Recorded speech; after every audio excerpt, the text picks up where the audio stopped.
O título do nosso trabalho é Reflexões sobre o programa Residência Pedagógica na Formação Inicial de Professores de Línguas. Eu sou o Edson, discente do curso de doutorado em Educação da Unesp de Presidente Prudente. Eu sou a Ariadne, discente do curso de mestrado em Educação da Unesp de Presidente Prudente. A nossa proposta é discutir um pouco e trazer a nossa experiência enquanto pesquisadores. Ariadne, enquanto graduanda do curso de Letras em 2019, no seu último ano do curso, eu no meu último ano do mestrado em Educação, quando nós atuamos juntos no programa Residência Pedagógica de Língua Espanhola da Unesp de Assis, especificamente as reuniões desenvolvidas durante o respectivo ano. A gente trouxe dois objetivos, que era demonstrar os efeitos da iniciação à docência na formação inicial e profissional de um participante e relatar o trabalho realizado com oficinas que permitiam fomentar discussões políticas sobre a América Latina em língua espanhola. O Residência Pedagógica, sucinto assim, é um projeto, um programa que promove a imersão do licenciando na escola da educação básica, os licenciandos nos seus últimos anos de curso.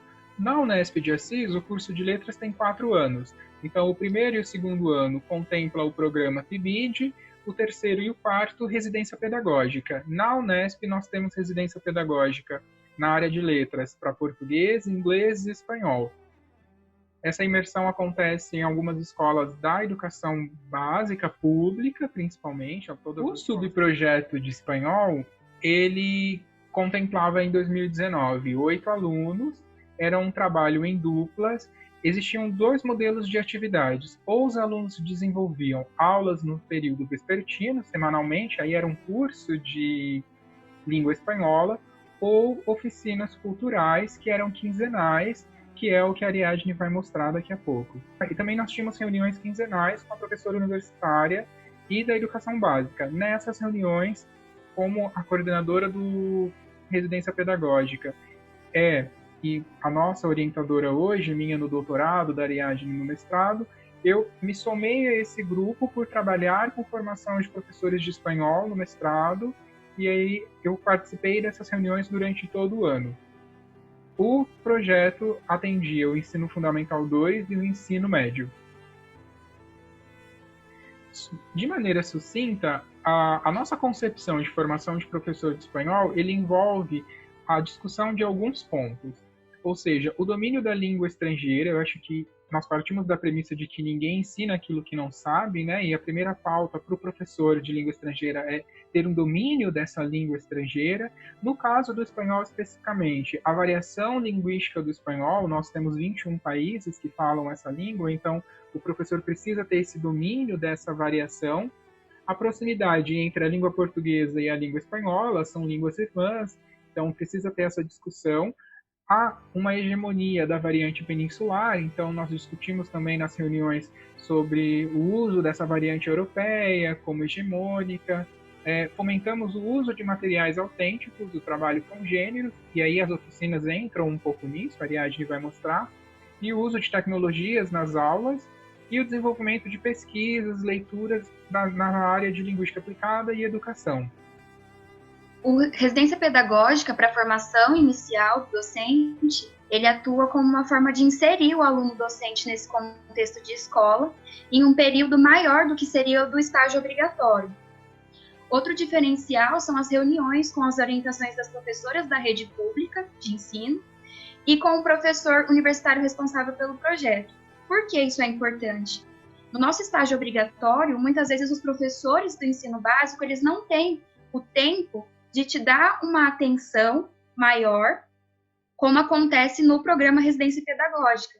Dentro aqui de Assis, né, Ariadne, é um professor universitário para a disciplina de estágio com 70 alunos. Então, acho que a disponibilidade dele para atender todos esses alunos é muito pequena. E, para quem não conhece o Residência, é importante lembrar que, dentro do programa, o professor universitário recebe uma bolsa para desenvolver esse papel, o professor da educação básica também, e o estudante ou graduando também recebe uma bolsa para integrar o programa. Sim, e isso é muito importante, nessa valorização do ensino para a gente e para o professor que está atendendo. A atuação em dupla ou trio dos estudantes, dos universitários que vão estagiar, ela gera uma reflexão, porque a visão que a gente tem quando está preparando a aula individual é uma. Quando você vai preparar em trio, cada um tem um olhar diferente para aquela atividade. E até posterior à atividade, cada um tem uma percepção. Em trio, é muito melhor e a gente consegue discutir, observar muito mais os alunos envolvidos nas atividades.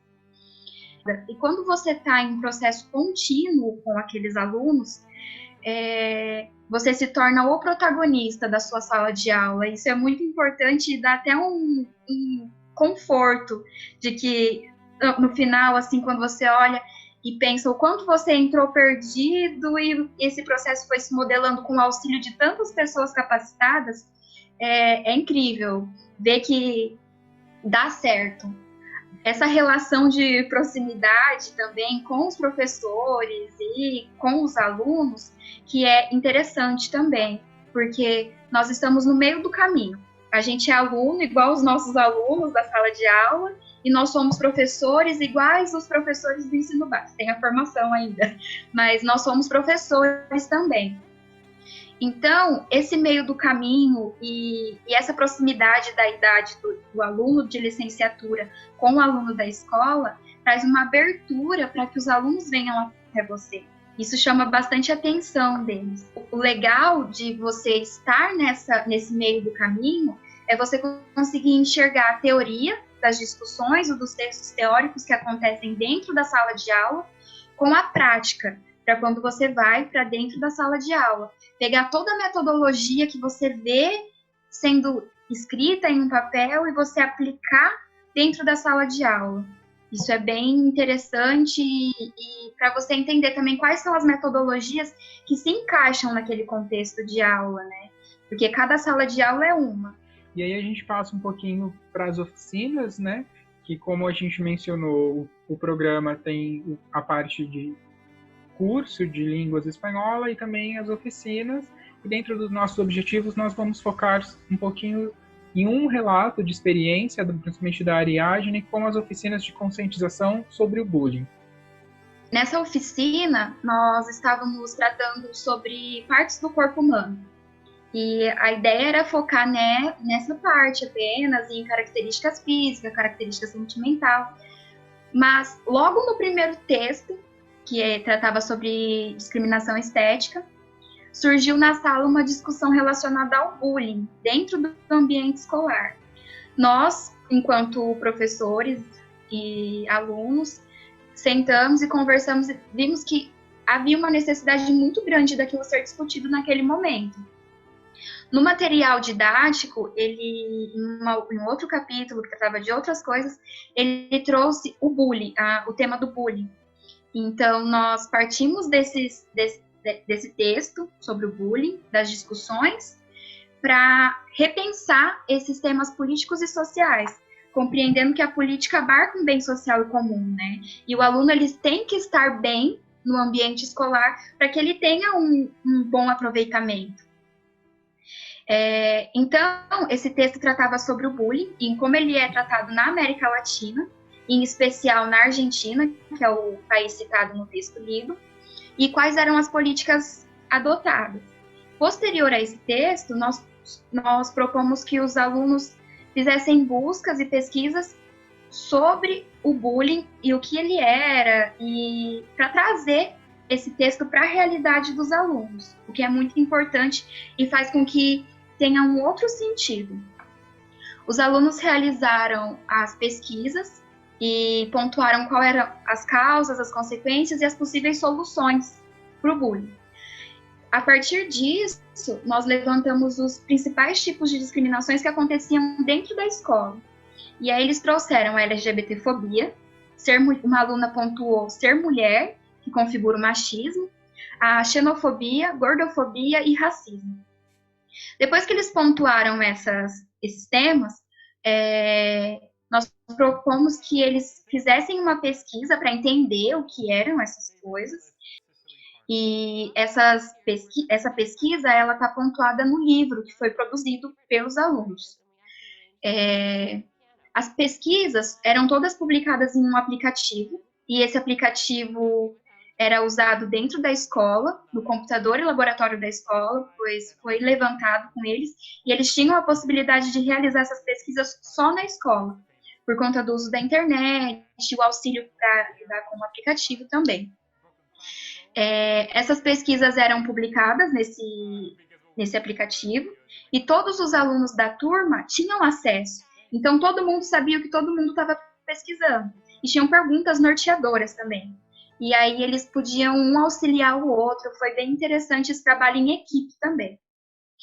Com o término das buscas, nós começamos o processo de edição do livro. Eles sintetizaram e colocaram a ordem a qual os tópicos iriam aparecer nesse material. Os alunos, que eram do Básico 1, começaram a tradução. Como já dito, eles eram do Básico 1, então o nosso auxílio como professores precisou ser muito maior no processo de tradução. Algo que, se fosse em uma turma de intermediário ou avançado, talvez eles fariam até sozinhos. Mas nesse contexto de Básico 1, o auxílio do professor foi muito grande para tratar dessa parte da tradução. No final do livro também, eles colocam qual foi o sentimento que eles tiveram ao estudar esse tema. Então, é muito interessante. Com esse trabalho e com outras atividades desenvolvidas durante a minha experiência no Residência Pedagógica de 2018 e 2019, eu observei como a América Latina, ela aparece de forma muito reduzida. A gente estuda México, Argentina, Chile.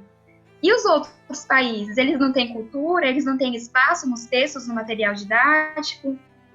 Então, eu tive a dúvida de como e se processa o desenvolvimento de conscientização crítica acerca da constituição política da América Latina no contexto de um curso de língua espanhola, nesse caso, na escola pública.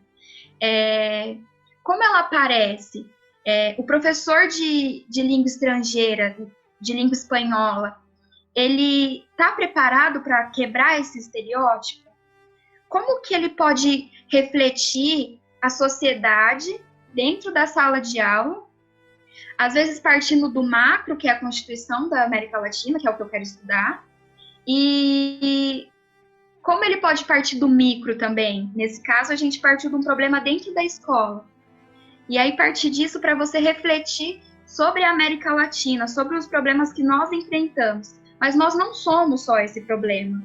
E essa é a questão, não tratar só de problema, tratar também de toda essa Constituição, de toda esse espaço geográfico enorme que nós temos e que ele pode ser muito explorado num curso de língua espanhola.